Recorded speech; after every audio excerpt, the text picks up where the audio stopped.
નમસ્કાર, હું છું રિયા અને આપ જોઈ રહ્યા છો નર્મદા સમાચાર. હવે જોઈશું મુખ્ય સમાચાર.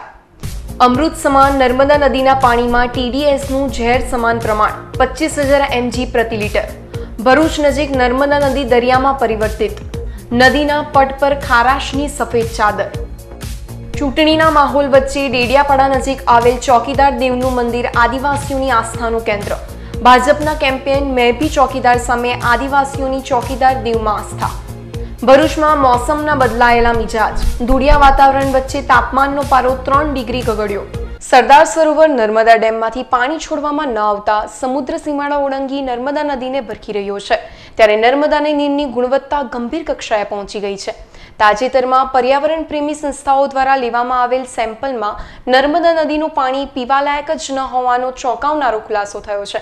ત્યારે નર્મદા નદી નહીં પરંતુ દરિયામાં પરિવર્તિત થઈ રહી હોવાનું લાગી રહ્યું છે. ગુજરાતની જીવાદોરી સમાન નર્મદા નદી અસ્તિત્વ સામે જંગ લડી રહી છે. નર્મદા ડેમમાંથી માત્ર 600 ક્યુસેક પાણી છોડવામાં આવી રહ્યું છે, જે ડાઉનસ્ટ્રીમના 161 કિલોમીટરના વિસ્તાર માટે પૂરતું નહીં હોવાથી નદી સૂકી ભટ્ટ બની ચૂકી છે. દરિયાની ભરતીના પાણી પરત દરિયામાં જતા નહીં હોવાના કારણે ભાડભૂતથી ગરુડેશ્વર સુધી નર્મદા નદી દરિયામાં પરિવર્તિત થઈ ચૂકી છે. નર્મદા નદીના પાણી હવે પીવાલાયક રહ્યા નહીં હોવાનો ઘટસ્ફોટ વિવિધ સેવાભાવી સંસ્થાઓએ કર્યો છે. સંસ્થાઓએ વિવિધ સ્થળોએથી નદીના પાણીના નમૂના લીધા હતા. તેમાં TDS અને ક્લોરીનનું પ્રમાણ ભયજનક આવ્યું છે. કઈ જગ્યાએથી પાણીના સેમ્પલ લેવામાં આવ્યા તેના પર એક નજર કરીએ તો નાંદ ગામમાં TDSનું પ્રમાણ 647 mg જ્યારે COD 40 મળી આવ્યું છે. ધર્મશાળા ગામમાં 2431 TDS ત્યારે COD 152. નિકોરા ગામમાં 1610 TDS. શુકરતેત ગામમાં 5047 TDS જ્યારે CODનું પ્રમાણ 116 મળી આવ્યું છે. ભરૂચમાં 19,928 TDS અને COD 116. કુકરવાડા ગામમાં 21,506 TDS અને COD 59. ભાડભૂત ગામમાં 25,564 TDS અને CODનું પ્રમાણ 83 mg મળી આવ્યું છે. ભરૂચના નાંદ ગામે TDSનું પ્રમાણ 647 જેટલું છે, જે ભાડભૂત જતા સુધીમાં 25,564 સુધી પહોંચી જાય છે. નર્મદા નદીના કાંઠે વસેલા ભરૂચમાં જ નદીના પાણી પીવાલાયક રહ્યા નથી. સામાન્યતઃ પાણીમાં TDSના પ્રમાણ 500 mgની આસપાસ હોવું જોઈએ, પણ ભરૂચ નજીક નર્મદા નદીના પાણીમાં TDSનું પ્રમાણ 19,000 mg સુધી નોંધાયું છે. ગુજરાતમાં મીઠા પાણીના સૌથી મોટા જળ સ્ત્રોત તરીકે જાણીતી નર્મદા નદીનું પાણી હવે પીવાલાયક નથી રહ્યું. નર્મદા નદીના પાણીમાં TDSમાં વધારો થયો છે તો ઓક્સિજનની માત્રામાં અત્યંત ઘટાડો નોંધાયો છે. તે ચિંતાજનક બાબત છે. સમુદ્ર સીમાડા ઓળંગી અને નદીમાં પ્રવેશતા આ પરિસ્થિતિનું નિર્માણ થયું છે. ત્યારે નર્મદા નદીના અસ્તિત્વને ટકાવવા માટે 4,000 ક્યુસેક પાણી છોડવામાં આવે તેવી લોકો માંગ કરી રહ્યા છે. કેમેરામેન અલ્પેશ રાઠોડ સાથે જય વ્યાસ, ચેનલ નર્મદા, ભરૂચ. સમગ્ર ભારતમાં પ્રધાનમંત્રી નરેન્દ્ર મોદી દ્વારા મેં ભી ચોકીદાર અભિયાન અંતર્ગત એક મુહિમ શરૂ કરવામાં આવી છે. ત્યારે BJPના સમર્થકો પોતે મેં ભી ચોકીદાર હુંથી પોતાને સંબોધે છે. ત્યારે નર્મદા જિલ્લાના ડેડિયાપાડા તાલુકામાં એક એવું પણ મંદિર આવેલું છે જે મંદિરનું નામ જ ચોકીદાર છે. નર્મદા જિલ્લાના ડેડિયાપાડા તાલુકામાં સાતપુડા પર્વતની ગિરિમાળાની મધ્યમાં ચોકીદાર દેવનું મંદિર આવેલું છે. આ મંદિરમાં બિરાજમાન દેવને સ્થાનિકો અને બીજા રાજ્યના આદિવાસીઓ દેવદરવાણિયા કાળિયાભૂત મામા ચોકીદાર દેવ કહે છે. અહીં મધ્યપ્રદેશ, મહારાષ્ટ્ર અને ગુજરાત એમ 3 રાજ્યોમાંથી શ્રદ્ધાળુઓ દર્શન કરવા આવે છે. આ દેવનું નામ આદિવાસીઓ માટે ભલે અલગ અલગ હોય, પરંતુ અહીં આવનાર દરેક શ્રદ્ધાળુઓની આસ્થા એક જ હોય છે. આ ચોકીદાર દાદાનું મંદિર ઘણા વર્ષોથી અહીં સ્થાપિત છે. આ મંદિર એટલા માટે બનાવવામાં આવ્યું છે કે આ મંદિરથી થોડે દૂર દેવમોગરા ખાતે આદિવાસીઓની કુળદેવી પાંડોરી માતાનું પ્રસિદ્ધ મંદિર આવેલું છે. આ પાંડોરી માતાનું મંદિર પ્રાચીન સમયથી સ્થાપિત છે. આ પાંડોરી માતા આદિવાસીઓની કુળદેવી છે. દેવમોગરા પાંડોરી માતાના મંદિરે જતા પહેલા દેવદરવાણિયા કાળિયાભૂત મામા ચોકીદાર દેવનું મંદિર રસ્તામાં આવે છે. કહેવાય છે કે કુળદેવીની પૂજા અર્ચના કરવી હોય તો તે પહેલા ચોકીદાર દેવને પ્રસન્ન કરવા પડે છે. તેમના મંદિરમાં પૂજા કરીને જ પાંડોરી માતાના મંદિરે જવાય છે. આદિવાસીઓમાં એવી માન્યતા છે કે ચોકીદાર દેવની પૂજા કરવાથી જ પાંડોરી માતાના મંદિરે દેવમોગરા જવાનો રસ્તો એમના માટે ખુલી જાય છે. કોઈ ચોકીદાર દેવની પૂજા કર્યા વિના પાંડોરી માતાના મંદિરે જાય તો એમની પૂજા સંપન્ન થતી નથી. દરવાણ એટલે દરવાજો એટલે પાંડુરી માતાનો ચોકીદાર ગણાય છે. એ લોકો અહીં દર્શન કરવા આવે તો પહેલાં એ લોકોનું જે માન્યતા હોય અહીં કે પછી પૂર્ણ થાય તો પાછા અહીં દર્શન કરવા આવે છે. અને જે શિયાળા ઉનાળામાં ચોમાસામાં જે પણ ધાન્ય પાકતું હોય કે એ લોકો અહીં વધારે છે. વધાર્યા પછી જ એ લોકો દર્શન કરવા દેવમોગરા જાય છે. અને દેવમોગરા દર્શન કરીને આવે પાંડુરી માતાના રિટર્ન એ લોકો ઘરે જાય પરત જાય. એના પહેલાં અહીં દર્શન કરવું એ લોકો બહુ કિંમતી માને છે. દેવદર વાણિયા ચોકીદાર મંદિરે લોકો દૂર દૂરથી આવી રહ્યા છે, ત્યારે ગ્રામ્ય વિસ્તારમાં એક અલગ જ રંગ જોવા મળતો હોય. માનવી તો ચોકીદાર છે જ, પરંતુ ભગવાન પણ ચોકીદાર તરીકે પૂજાય છે. ત્યારે હાલની લોકસભા ચૂંટણીમાં ચોકીદાર નામ વપરાતા આદિવાસીઓની લાગણીઓ પણ દુભાઈ રહી છે. ખાસ કરીને સોશિયલ મીડિયા પર પ્રધાનમંત્રી મોદીએ પ્રોફાઇલમાં ચોકીદાર શબ્દ ઉમેર્યો છે. ત્યારથી જ ચોકીદાર શબ્દ વધુ પ્રચલિત થયો છે, પરંતુ અહીંના આદિવાસીઓ માટે તો આ શબ્દ પહેલેથી જ પ્રચલિત છે અને આ ચોકીદાર તેમનું રક્ષણ પણ કરતો હોવાનું માને છે. વર્ષોથી આપણા બાપ દાદાના હાથથી આ ચોકીદાર મામાનું મંદિર છે.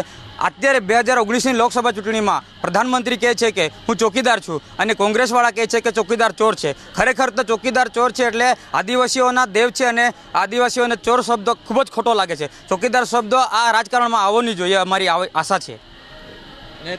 વેસ્ટર્ન ડિસ્ટર્બન્સના કારણે રાજ્યના કેટલાક વિસ્તારોના વાતાવરણમાં પલટો જોવા મળી રહ્યો છે, ત્યારે ભરૂચમાં પણ ધૂળિયું વાતાવરણ જોવા મળ્યું હતું. વેસ્ટર્ન ડિસ્ટર્બન્સના કારણે રાજ્યભરના વાતાવરણમાં પલટો આવ્યો છે અને કેટલાક વિસ્તારોમાં માવઠા પણ થઈ રહ્યા છે, ત્યારે ભરૂચના વાતાવરણમાં પણ પલટો જોવા મળ્યો હતો. ભરૂચમાં સવારથી જ વાદળછાયું અને ધૂળિયું વાતાવરણ જોવા મળ્યું હતું, જેના કારણે કાળઝાળ ગરમીથી શહેરીજનોને આંશિક રાહત મળી હતી. વાદળછાયા વાતાવરણના કારણે તાપમાનનો પારો 3 ડિગ્રી ગગડીને 37 ડિગ્રી નોંધાયો હતો.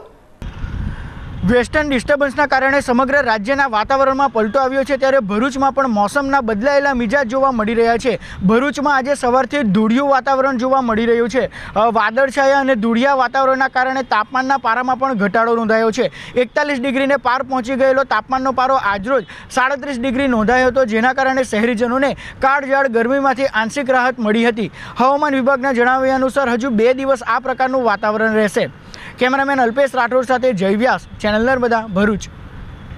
અંકલેશ્વર એનસીટીના કર્મચારીની હડતાલના ત્રીજા દિવસે એઆઈએ, પીઆઈએ અને જીપીસીબી દ્વારા દરમિયાનગીરી કરી ચૂંટણી બાદ તેમના પ્રશ્નનું નિરાકરણ લાવવાની બાંહેધરી આપતા કર્મીઓએ હડતાળ પાછી ખેંચી હતી.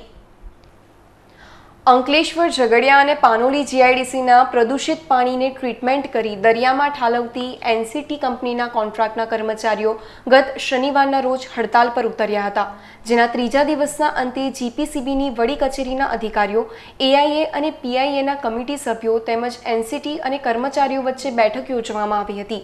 જે બેઠકમાં વાટાઘાટો બાદ મેનેજમેન્ટ કામદારોના પ્રશ્નોનું ચૂંટણી બાદ નિરાકરણ લાવવાની બાંહેધરી આપતા કર્મચારીઓએ હડતાલ સમેટાઈ હતી, જેના પગલે કામદારોએ ફરી તેમની કામગીરીની શરૂઆત કરી હતી.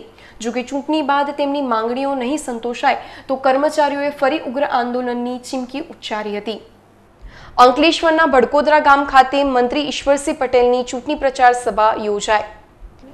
લોકસભાની ચૂંટણીમાં વિવિધ રાજકીય પક્ષો ચૂંટણી પ્રચાર પ્રસાર કરી રહ્યા છે, ત્યારે ભારતીય જનતા પાર્ટીના ભરૂચ બેઠકના ઉમેદવાર મનસુખભાઈ વસાવા માટે મંત્રી ઈશ્વરસિંહ પટેલ દ્વારા અંકલેશ્વરના ભડકોદરા ગામ સ્થિત રામજી મંદિર પાસે ચૂંટણી સભા યોજાઈ હતી, જેમાં તેઓએ મતદારોને ભાજપને મત આપી જીત અપાવવાની અપીલ કરી હતી. સદર ચૂંટણી સભામાં ભાજપના બળવંતસિંહ ગોહિલ, નિતેન્દ્રસિંહ દેવધરા, સંદીપ પટેલ અને યુવા ભાજપના જિલ્લા પ્રમુખ સુરેશ પટેલ તેમજ કાર્યકર્તાઓ ઉપસ્થિત રહ્યા હતા. કેન્દ્ર સરકાર દ્વારા નરેન્દ્રભાઈએ પહેલી વાર સમગ્ર દેશના ખેડૂતો જે 5 એકરથી ઓછી જમીન ધરાવે છે એવા લોકોને પણ 6000 રૂપિયા અને 3 હપ્તે પણ એના ખાતામાં સીધા જમા કરાવવાના. એક પ્રકારે પહેલો હપ્તો જમા પણ થઈ ગયો છે અને બીજો હવે 1-2 દિવસમાં બીજા હપ્તાની પણ શરૂઆત થશે. અંકલેશ્વરના સજોદ ગામ સ્થિત વાડીનાથ દાદાના મંદિર ખાતે ચૈત્રી માસ નિમિત્તે વિવિધ ધાર્મિક કાર્યક્રમો યોજાયા. દર વર્ષની જેમ ચાલુ વર્ષે પણ ભાવિક ભક્તો દ્વારા ચૈત્રી માસ નિમિત્તે અંકલેશ્વરના સજોદ ગામ સ્થિત વાડીનાથ દાદાના મંદિર ખાતે વિવિધ ધાર્મિક કાર્યક્રમોનું આયોજન કરવામાં આવ્યું હતું, જેમાં પૂજન અર્ચન અને ગરમી નહીં થાય તે માટે વાડીનાથ દાદાના મંદિરે જલાભિષેક કરી મંદિરને ઠંડુ પાડ્યું હતું. આ પ્રસંગે સુરતના વેપારીઓએ મંદિરમાં કવચનું દાન કર્યું હતું, જ્યારે ભાવિક ભક્તોએ અન્નનું દાન કરી ધન્યતા અનુભવી હતી. સદર કાર્યક્રમમાં મંદિરના પૂજારી નવનીતભાઈ, ગામના સરપંચ તેમજ ભાવિક ભક્તો ઉપસ્થિત રહ્યા હતા. બધી આખા પબ્લિક એટલી બધી પુષ્કળ આવે છે કે દાદાને અહીંયા મેળો જ ભરાય છે અને દાદાનું મહિમા એવો છે કે કોઈ છોકરાને કે મોટાને દાદા પઢાવ્યા હોય તો એની અહીંયા બાધા માનતા રાખે છે. એ માનતા 7 દિવસે ચઢાવવા અહીંયા બાધા કરવા આવે છે અને દાદાનું મંદિર એટલું ઘણો વર્ષો પુરાણું મંદિર છે જ્યાં અહીંયા બધી મનોકામના પૂરી થાય છે. મારું નામ નગીનભાઈ છે. અહીં દાદા પધારેલા હોય અને દાદાના પધારવાથી શરીર પર ગરમી થતી હોય તો અહીં દાદાની બાધા લે છે. દાદાની બાધા લેવાથી ત્યાં અહીં ગાડી વાવ છે, વાવમાંથી પાણી તમે કાઢીને બહાર રેડો તો દાદા ઠંડા પડે. દાદા ઠંડા પડ્યા પછી છોકરાને જે દાદા પધારાય તે આરામ થાય છે. વાલિયા તાલુકાના નવી જોલી ગામે પતિએ પત્ની અને પ્રેમીને કઢંગી હાલતમાં પકડી પાડી પ્રેમીને લાકડાના ફટકા મારી મોતને ઘાટ ઉતારી દેતા ચકચાર મચી જવા પામી છે. પ્રાપ્ત માહિતી અનુસાર વાલિયા તાલુકાના કરા ગામમાં રહેતા 50 વર્ષીય ધીરુભાઈ ઝવેરભાઈ વસાવા નવી જોલી ગામના સ્કૂલ ફળિયામાં રહેતી પરિણીતા સાથે પ્રેમ સંબંધ ધરાવતો હોય, જે ગત તારીખ 15મી એપ્રિલના રોજ તેણીના ઘરે ગયો હતો. તે દરમિયાન પરિણીતીના પતિએ પત્ની પ્રેમીને કઠંગી હાલતમાં જોઈ લેતા તે ઉશ્કેરાઈ જઈ પ્રેમીને લાકડાના સપાટા અને ઘારિયાના વડે હુમલો કરી માથામાં અને શરીરે ગંભીર ઈજાઓ પહોંચાડી તેને મોતને ઘાટ ઉતારી દીધો હતો. જ્યારે પત્નીને લાકડાના સપાટા મારી ગંભીર ઈજાઓ પહોંચાડતા તેણીને સારવાર અર્થે ખસેડવામાં આવી હતી. બનાવ અંગે વાલિયા પોલીસે આરોપી રાજેશ ઉર્ફે ખન્ના અનુપમભાઈ વસાવા વિરુદ્ધ હત્યાનો ગુનો નોંધી તેને ઝડપી પાડવાના ચક્રો ગતિમાન કર્યા છે. જાયન્ટ્સ ભૃગુ સહેલી દ્વારા ભરૂચ શહેરના મુક્તિનગર ખાતે ચકલીના કુંડાનું વિતરણ કર્યું હતું. ભરૂચ શહેરના મુક્તિનગર ખાતે ચકલી બચાવ પ્રોજેક્ટ અંતર્ગત જાયન્ટ્સ ભૃગુ સહેલી દ્વારા ચકલીના કુંડનું વિતરણ કરવાનું આયોજન કરવામાં આવ્યું હતું, જેમાં મુક્તિનગરના સ્થાનિકોને કુંડનું વિતરણ કરવામાં આવ્યું હતું. સદર કાર્યક્રમમાં સાર્થક ફાઉન્ડેશનના હેતલભાઈ, જાયન્ટ્સ ભૃગુ સહેલીના પ્રમુખ જ્યોતિબેન પટેલ, હર્ષાબેન અને તેજલબેન સભ્યો તેમજ સ્થાનિકો ઉપસ્થિત રહ્યા હતા. ભૃગુ સહેલી અને સાર્થક ફાઉન્ડેશનના ઉપક્રમે વિનામૂલ્યે ચકલીનો માળો અને ચકલીના પાણી પીવાના કુંડાનું વિતરણ કર્યું છે. જંબુસર ખાતે દિવ્યાંગ મતદાર જાગૃતિ કાર્યક્રમ યોજાયો. ભરૂચ જિલ્લામાં આગામી તારીખ 23મી એપ્રિલ 2019ને મંગળવારના રોજ લોકસભાની ચૂંટણીનું મતદાન યોજાશે, જે સંદર્ભે જિલ્લાના દિવ્યાંગ મતદારો જે તે મતદાર મથક ખાતે ઈવીએમ, વીવીપેટ અને પીડબ્લ્યુડી મોબાઈલ એપ્લિકેશનનો ઉપયોગ કઈ રીતે કરવો તે અંગેની સમજણ સાથે આજે ભરૂચ જિલ્લાના જંબુસર નવયુગ વિદ્યાલય ખાતે આતાપી સંસ્થા અને વિકલાંગ પરિવર્તન સંસ્થાના અને નવયુગ વિદ્યાલયના ઉપક્રમે પ્રાંત અધિકારી કલસરિયાની ઉપસ્થિતિમાં યોજાયેલા દિવ્યાંગ મતદાર જાગૃતિ કાર્યક્રમમાં 100 જેટલા દિવ્યાંગો તથા તેમના સહાયકોએ હાજરી આપી હતી. સમાચાર પૂર્ણ કરતા પહેલા મુખ્ય સમાચાર પર ફરી એક નજર. અમૃત સમાન નર્મદા નદીના પાણીમાં TDSનું ઝેર સમાન પ્રમાણ 25,000 mg પ્રતિ લીટર. ભરૂચ નજીક નર્મદા નદી દરિયામાં પરિવર્તિત. નદીના પટ પર ખારાશની સફેદ ચાદર. ચૂંટણીના માહોલ વચ્ચે ડેડિયાપાડા નજીક આવેલ ચોકીદાર દેવનું મંદિર આદિવાસીઓની આસ્થાનું કેન્દ્ર. ભાજપના કેમ્પેન મેં ભી ચોકીદાર સામે આદિવાસીઓની ચોકીદાર દેવમાં આસ્થા. ભરૂચમાં મોસમના બદલાયેલા મિજાજ. ધૂળિયા વાતાવરણ વચ્ચે તાપમાનનો પારો 3 ડિગ્રી ગગડ્યો. તો આ હતા અત્યાર સુધીના નર્મદા સમાચાર. નવા સમાચાર સાથે ફરી મળીશું. નમસ્કાર.